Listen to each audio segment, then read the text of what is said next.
This is January 23rd, 2016. I am here at Mom and Dad's place. I am trying to get the damn tractor started. We have about 2 feet here, maybe 3 feet in Frederick.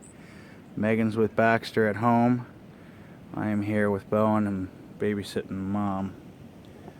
And there's the tractor that I'm trying to get started. I'm hoping it's a battery issue.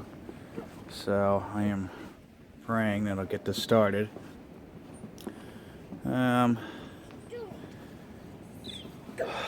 It is beautiful, I'll tell you that. Stop. The river is colder. Yeah, the river is colder. Yeah, it's like iced over. Stop.